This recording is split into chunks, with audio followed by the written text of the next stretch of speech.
Merhaba.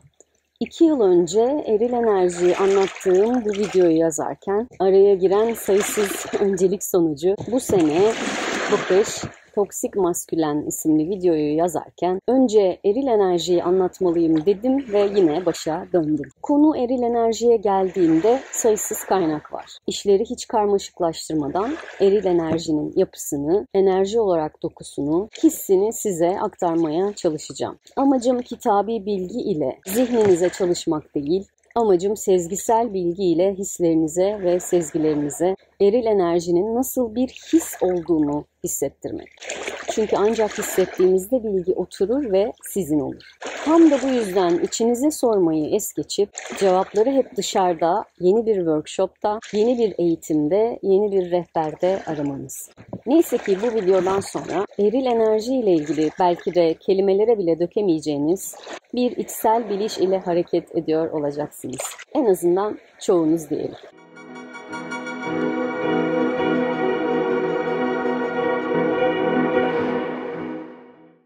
Eril enerji, içinde bulunduğumuz gerçekliğin bir parçası. Polar bakış açımıza oldukça iyi gelen bir prensip.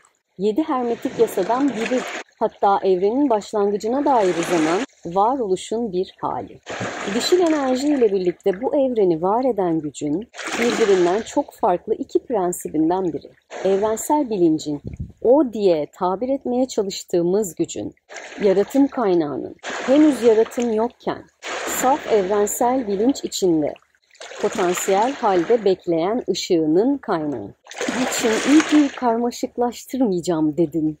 İster istemez burası doğası gereği karmaşık. Çünkü evrenin nasıl yaratıldığına dair olan süreç bizim akıllarımızın çok ötesinde.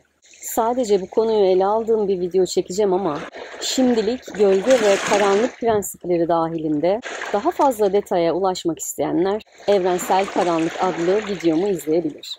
Yine de kısaca bahsetmek istiyorum. Çünkü alakalı ve önemli. Yine bir balon patlatmakla başlayalım. Yaratıcı kaynağın enerjisinde eril ve dişil aynı anda var. Evet. Fakat dengede değil. Yani sandığımız gibi biraz eril atalım, biraz da dişil atalım. Dur bakalım hangi taraf daha az, daha fazla geldi, dengelemeye çalışalım. Böyle bir durum yok. Zaten bu yüzden de dengelemeye çalışmak boşuna bir çaba. Eril enerji, dişil enerjinin içinde potansiyel halde bekleyen yaratımın bir aracı. Dişil enerji, eril enerjiye zemin oluşturan, yaratım potansiyelini gerçekleştirmesi için eril enerjiye itici gücü ve motivasyonu veren, varoluşun esansı. Dengelemeye çalışarak aslında varoluşun yapısına ters bir şekilde hareket etmeye çalışmış oluyoruz. Yani varoluşa direnmiş oluyoruz. Aslında eril dişil diye tanımlamak zorunda kaldığımız bu iki kutup asla dengeye gelmeyecek, üzgünüm. Bunu da ne kadar çabuk anlarsak o kadar çabuk, hızlı bir şekilde kadın erkek arasındaki savaşı da bitirmiş oluruz. Öyle bir savaş olmadığını iddia edenler için de sürprizlerim olacak.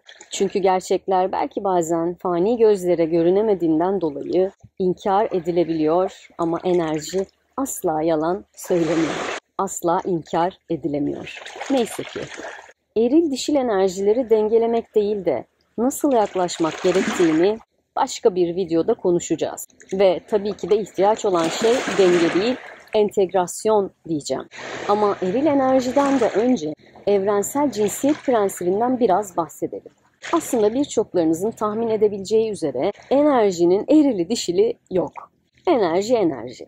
Eril dişil olarak sıfatları ayırmak çok da aslında doğru değil. Zaten hermetik yasa bu gizli bilgiyi cinsiyet prensibi olarak topluma açmıştır. Ama bizler bunu eril ve dişil olarak yorumlamayı uygun görmüşüz. Bu bakış açısının faydalı olduğu durumlar olduğu için çok da buraya takılmayalım ama yine de diğer anlatacaklarım için zemin oluşturması açısından burayı anlamaya çalışmamız gerek. Evrenin cinsiyet prensibi ile bizim algıladığımız kadın erkek veya eril dişil kavramları aynı değil. Aynı olması aslında imkansız. Çünkü evrensel bakış açısının aslında çok küçük bir kısmı bu boyuta yansıyor. Dolayısıyla da aslında çok ama çok geniş ve derin bir bilginin buraya inerken veya yaratıma girerkenki hali mecburen kaba ve sınırlı, limitli bir hale geliyor. Mesela aslında kaynak enerjinin cinsiyetsiz olması hali gibi veya güneş ve ay ikilisindeki cinsiyet kavramı gibi. Çünkü evrensel cinsiyet kavramı mental ve budik alanlarda da var. Yani sadece fizik düzleme ait bir kavram değil. Bir çeşit yapı söz konusu. Farklı iki yapı. Cinsiyet. Kelime kökeni cins. Anlamı tür, soy, doğuş. Yani bir nevi tıynet, yaratılış anlamında. Cinsiyet kelimesinin anlamları arasında neden olmak, peydah etmek veya yaratmak da var. Ve biraz sezgisel olarak bakarsak eğer, kelime anlamının cinsel veya seksüel yönelim dışında çok daha geniş bir anlamı olduğunu hissedersiniz. Biz bu düzlemde cinsiyeti, eril dişil arasındaki farkları tanımlamak için kullanıyoruz. Fakat cinsiyet kelimesi yerine tıynet kelimesini kullanırsak eğer, daha yukarıdan bir bakış açısıyla yani daha geniş anlamıyla anlarız. Cinsiyet, tıynetin bu düzleme yani fiziksel bilince inip yaratıma girmiş halidir diyebilirim. Bunu anlamamız çok önemli. Çünkü 7. hermetik ilke olan cinsiyet prensibinin kadın ve erkekle ve hatta seksüel yönelimle alakası yok. Aslında bu prensibe yaratıcı kaynağın yani mutlak olanın yaratma, oluşturma veya peydah etme özelliği olarak da bakabiliriz. Tabii eğer eril dişil kalıbına sıkışıp kalmak istemiyorsak.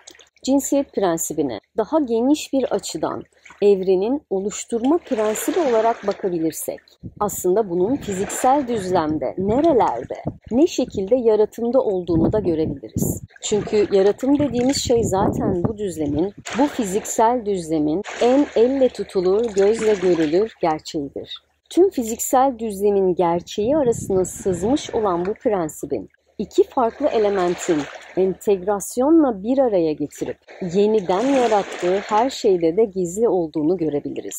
Kimyadan tutun atom fiziğine kadar her şeyde. İnsan yaşamından tutun canlı cansız her şeyde. Dikkatli gözler için örnekler son derece görülebilirdir. Manyetizma, elektriğin, ışığın ve ısının oluşumu, çekme, itme, kimyasal birleşmeler olmak üzere daha birçok doğa olayında da görülür.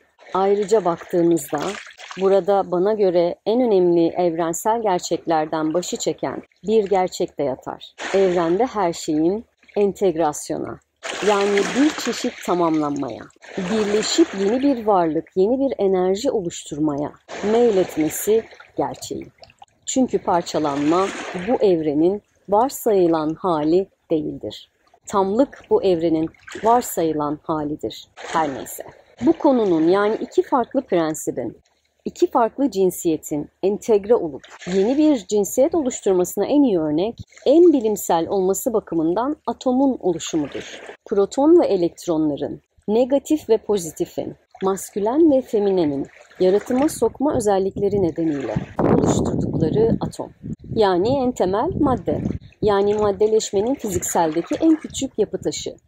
Merak edenler atomun nasıl oluştuğuna dair küçük bir araştırma ile şu sonuca ulaşacaklar. Elektronlar protonlardan gelen bir dürtü ile ki bu dürtüsel tetiklenmenin sebebini bilim hala bilmiyor.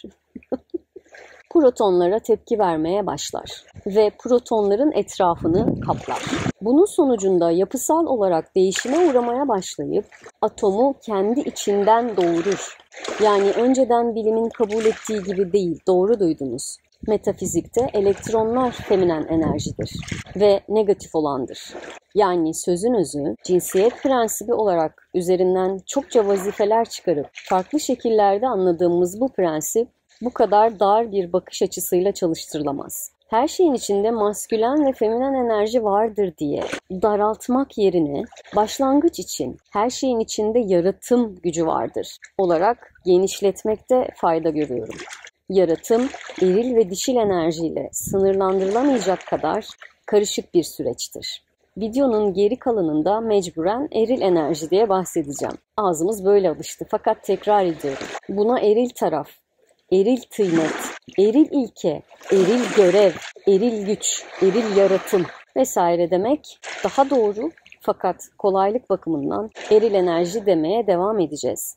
Çünkü aslında insan temelinde bu boyutu konuşuyor olacağız. Şimdi eril enerjinin fiziksel düzleme inip insanda yaratıma girdikten sonra olması gereken esas özelliklerine bakalım. Yani saf eril enerjinin fiziksel insan ırkında ve fiziksel düzlemde yaratıma hangi özelliklerle yansıdığına bakalım. Zaten toksik eril enerjiye, eril enerjinin gölgeleri olarak başka bir videoda bakıyor olacağız. Saf eril enerji 3. boyutta şu özelliklerle hayatımıza girer. Bu arada bazı özellikler sadece bu boyuta ait değildir. Ama mecburen genelleme yapıyorum. Düzendir, güçtür, odaklanmadır, babalıktır, güneştir, cömerttir, cesarettir, maddesel berekettir, netliktir, entelektüeldir, otoritedir, direktir, gelişimdir, güvenliktir, aidiyettir, liderdir, sorun çözendir, bağlılıktır, çevreleyendir, pozitif sınır koyan, kapsayandır. İnisiyatif ona aittir. Uyum yaratmak onun görevidir. Bildiğiniz üzere verir. Daha geniş ve aslında daha doğru anlamıyla enerjiyi destekler. Yani aslında dişil enerjiyi. Kararlıdır, ileri hareketlidir. Hataya açıktır. Korkularını saklamaz. Hareketlidir. Hareketli enerjidir. Durağan değil. Aksiyondur. Bakan, sağlayan, hizmet edendir. Aksiyon alandır, yön verendir, yönü olandır. Sorumludur, dönüşümdür. Burada önemli bir dipnot eklemek istiyorum. Bu özelliklerin hepsinin her insanda aynı anda eşit derecede, aynı şekillerde ağırlık göstermesi veya yaratıma girmesi çok mümkün değildir. Evet, ideal bir evrende ve şartlarda veya daha doğrusu bu düzlemden daha yüksek boyutlarda bu olabilir, evet. Ama gel gelelim ideal bir evrende, ideal bir fiziksel düzlemde yaşamıyoruz. İnsan ırkının şu an içinde bulunduğu evrensel aşamanın gereği olan şekillerde eril enerjiyi yaratıma sokuyoruz. Ve bunu yaparken tek sorumlular maskülenler değil elbette. Bizler de sorumluyuz ve hatta bizler ve gölgelerimiz diyelim. Yani her insanda saf eril enerjinin farklı bir yansıması görünür olabilir. Bir kişi bu özelliklerden odaklanma ile öne çıkarken diğer bir kişi netliğiyle öne çıkabilir. Veya kişi duruma göre eril enerjinin gölgelerinde kalırken başka bir durumda ışık tarafına geçerek saf bir yerden deneyimler yaşayabilir. Aslında eril enerjinin insandaki en önemli görevi bana göre harekettir. Hatta doğasında böyle yerinde duramayan bir taraf vardır. Gölgeye düşerse huzursuzluk getirebilir. Bu özelliklerden bazılarının tam tersini eril enerji için duymuş olabilirsiniz. Çünkü ben yine söylenmeyenleri söylemekte ısrarlıyım. Örnek olarak mesela eril enerjinin kararlı olduğunu söyledim ben. Ama yaygın mitlerden biri kararsız olması yönünde. Eril enerji kararsızdır şeklinde yanlış kitabi bilgiler var. O zaman şimdi biraz eril enerji ile ilgili mitlerden bahsedelim. Yanlış bilinenlerden. Kararlılık meselesi. Kararsız olan aslında dişil enerjidir. Yani kararsız derken bir konu hakkında net olamamak değil bu. Düzensizlik anlamındaki bir enerjidir bu dişil enerjideki. Kimyasal kararsızlık yani. Termodinamik yasalarına bakıldığında bunu net bir şekilde anlayabiliriz. Yani aslında düzen getirmeye çalışan eril enerjidir. Derler ki eril enerji agresif ve yerinde duramayandır. Durağan olmaması, hareketli olması, yerinde duramayan olması anlamına gelmez. Eril enerji aksiyon almasıyla, hareketiyle, somut adımlarıyla ortama düzen getirir. İçinizde yerinde duramayan bir şey varsa bu eril enerji değil, dişil enerjidir. Ama dağılganlık anlamında dikkatinizi çekerim. Dağılganlık dişil enerjiye mahsustur. Yeni kelime mi ürettim ben bilemedim şu an ama dağılgan diye bir kelime var mı? Dağılmaya müsait diyelim veya yayılmaya. Hareketli olması sizin de hareket içeren her eyleminizde onu hissetmenize sebep olur. Beden ve zihin erildir derler. Bu bana göre yine yanlış. Bedenin ve zihnin eril ve dişil olduğu falan yok. Bedenin hareket içeren eylemleri eril enerji yönetimindedir. Peki bedene sadece hareket gözüyle bakabilir miyiz? Bu kadar dar mıdır onun işlevi ve görevi? Peki böyle bakarsak eğer uyurkenki hareketsizliğimizi nasıl açıklarız? Beden de zihin de her şeyde olduğu gibi hem erildir hem dişil. Bütün bunları anlatırken inanın kişisel olarak o kadar zorlanıyorum ki. Zorlanıyorum çünkü bu iki yapıyı birbirinden ayırmak o kadar saçma geliyor ki. Bunları böyle ayrı ayrı farklılıklarıyla tanımlamaya çalışınca hem çok saçma hem de çok boşuna bir iş yapmaya çalışıyormuşum gibi geliyor. Çünkü gerçekten o kadar anlamsız ki dişil, eril diye bunların peşine düşmemiz. Bir diğer yanlış anlayış da hareketsizlik üzerine. Durağan olan enerji dişil enerji, evet. Fakat durağan olması düzenli olmasını gerektirmez. Hatta hem düzensizlik hem de durağanlık içerir. Durağan bir düzensizlik. İşte eril enerjinin de en temel görevi budur zaten. Dişil enerjiyi konteyn etmek, güvenli bir konteynerla çepeçevre sarmak, kapsamak, ona düzen getirmek, zihinde uçuşan fikirleri yazıya dökmek gibi, kalpte sıkışan duyguları sese indirip ifade etmek gibi. Buradan yine bir yanlış anlayışa geldik. İfade dişildir anlayışı. İfade düzen enerjisi içine girer ki zaten araç olarak da dili kullanır. Dil de düzendir, düzenlidir. Bu yüzden arkadaşlar bunların hepsi erildir. İfade ifadeye dönüşmeden önce arkasında onu motive eden enerji de elbette dişildir. Yani işte görebiliyor musunuz ikisini birbirinden ayırmak ne kadar zor ve aslında ne kadar yersiz. Daha ikisinin de bir bütünün parçası olduğunu içimize, derinlerimize sindirememişken bir de birlik bilincinden bahseden şarlatanlar. Neyse sonuçta oturup saatlerce bu özelliklerden konuşabiliriz elbette. Hatta bu konularda eğitimler vesaireler de yapılıyor. Katılanlarınız vardır belki. Dediğim gibi hem yersiz hem de aslında yine yarım yamalak, amaca hizmet etmeyen, bypass yöntemi haline getirilen çabalar. Çok önemli bir şey söyleyeceğim.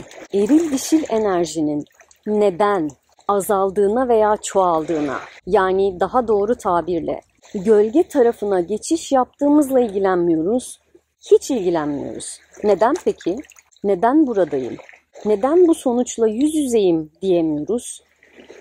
Maazallah kök sebebi bulur da bir daha eril dişil dengeleme işlerine giremeyiz diye olabilir mi?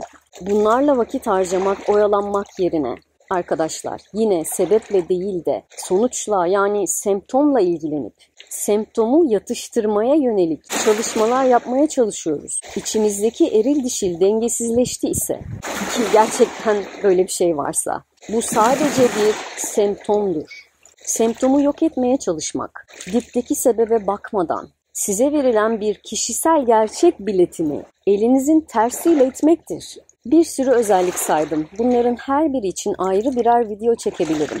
O kadar derinlikli konular. Hal böyle olunca bu video için şöyle bir şey yapmaya karar verdim. Değinmemi istediğiniz bir özellik varsa, dışarıdan duyup da merak ettiğiniz bir şey varsa, bir sorununuz varsa bu videonun altına yorum olarak yazabilirsiniz. Hepsine tek tek cevaplayacağım. Tabii ki şimdilik sadece eril enerjiye ait sorular olsun.